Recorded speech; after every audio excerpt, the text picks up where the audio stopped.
ఈ బిజినెస్ ఏదైనా మీ ఊర్లో ప్రమోషన్ చేయాలంటే అది సుమన్ టీవీతోనే సాధ్యం. ఇప్పుడే సంప్రదించండి.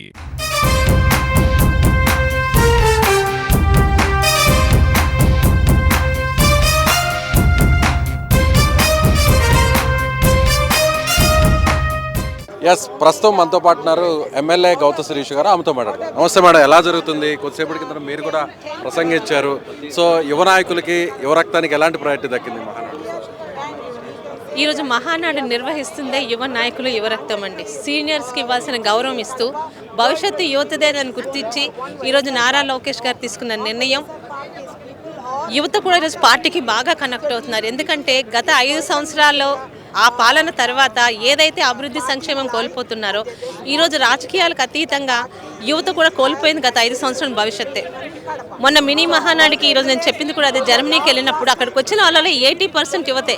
ఏ యువత అయితే గతంలోని పార్టీతో కనెక్టివిటీ లేదనుకున్నామో ఈరోజు వాళ్ళ కనెక్టివిటీ ఎలా ఉందంటే వచ్చే 5 సంవత్సరాల తర్వాత ఒకవేళ అక్కడ వాళ్ళకి పరిస్థితులు బాగాలేకపోతే చంద్రబాబు నాయుడు గారు నారా లోకేష్ గారు సారథ్యంలో 5 సర్వాస్ తర్వాత ఒక నవ్యాంధ్ర, ఒక నిజంగా విజన్ స్వర్ణాంధ్రగా వస్తుంది. మేము మళ్ళీ మన రాష్ట్రాలకు వచ్చి మేము సేవలు అందించగలం నమ్మకంతో వాళ్ళు ఉన్నారు. నిజంగా ఈరోజు యువతకి పూర్తిగా ప్రాముఖ్యత ఇస్తూ ఈ మహానాడు ఒక ప్రత్యేకంగా సాగింది. అది కడప గడ్డ మీద చేసుకోవడం మా అందరికీ కూడా ఈరోజు చాలా గర్వకారణంగా ఉంది. 5 సంవత్సరాలు కార్యకర్తలు ఎలాంటి ఇబ్బంది పడ్డారో మాకు తెలుసు. ఒక విధంగా మాకు పడిన ఇబ్బందులు కూడా వాళ్ళు మాకు అండదండగా నిల్చున్నారు. ఈరోజు కార్యకర్తల పార్టీ ఏదన్నా ఉంది అంటే కార్యకర్త అంటే తెలుగుదేశం కార్యకర్తలా ఉండాలని అంటే అది ఒక తెలుగుదేశం కార్యకర్తకే ఈరోజు వాళ్ళకే మనం చెప్పగలం. టోటల్గా చూసుకుంటే కడప మహానాడు ఈరోజు ఒక నూతన విధానంతో కార్యకర్తలకి యువతకి ప్రాముఖ్యతనిస్తూ ముందుకు సాగుతుందండి. సో వైసీపీ ఒక విమర్శ చేస్తుంది, ఏం సాధించారని, ఈ సంవత్సర కాలంలో ఏం అభివృద్ధి చేశారని ఇంత పెద్ద ఎత్తున మహానాడు చేసుకుంటున్నారు, అందులోనూ కడపలో అంటున్నారు. వాళ్ళకి మీరే సమాధానం? 5 సంవత్సరాల్లో మీరు చెయ్యలేనిది, మీరు సాధించలేనిది, ఒక్క బటన్లు నొక్కుతూ పేపర్లో రాసింది ఈరోజు కళ్ళకి కనిపించేలా అభివృద్ధి చేసింది మేము సంవత్సరంలో చేసి చూపించగలిగాం. ఈరోజు రోడ్లు కానీ, పారిశ్రామికీకరణ కానీ, సంక్షేమ పథకాల అమలు కానీ గతంలో మీరు నాశనం చేసిందంతా ఒక్క సంవత్సరంలోనే పూర్తి చేస్తూ వచ్చే 4 సంవత్సరాలు ప్రజలు మరింతగా తెలుగుదేశం కూటమి ప్రభుత్వం నుంచి ఆశించే విధంగా ముందుకెళ్తున్నామండి. ఈరోజు వైసీపీ మాట్లాడేవన్నీ గాలి కబుర్లు, వాటి గురించి పట్టించుకోవాల్సిన అవసరం లేదు. సో ఎమ్మెల్యేగా 1 ఇయర్ కాలం పూర్తవుతుంది. సో మీకు ఒక అవకాశం దక్కింది.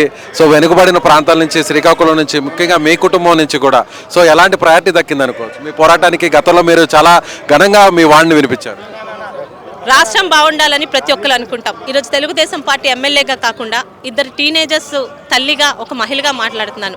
నా పిల్లలకి ఈరోజు రాష్ట్రంలో భవిష్యత్తు ఉందన్న నమ్మకం నాకు కలుగుతుంది. గతంలో ఆ నమ్మకం ఎవరికి ఉండేది కాదు. పిల్లల్ని విదేశాలు పంపించి వాళ్ళ వెనకాల తల్లిదండ్రులు వెళ్ళిపోవాలని ప్రతి దాంట్లోని ఆ రోజు మోసాలు, హామీలు అన్ని అమల్లోని మోసాలు జరిగాయి.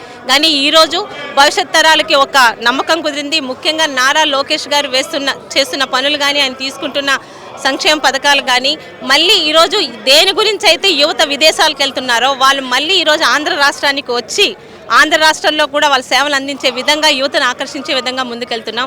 1 సంవత్సరం పాలనలో కూడా చాలా తృప్తిగా ఈరోజు నియోజకవర్గానికి ఏం చేసుకోగలిగామో, సంవత్సర కాలంలో ఈరోజు దాదాపు 547 కోట్ల పనులు కళ్ళకి చూపించగలుగుతున్నాం, పేపర్లో రాయడం కాదు.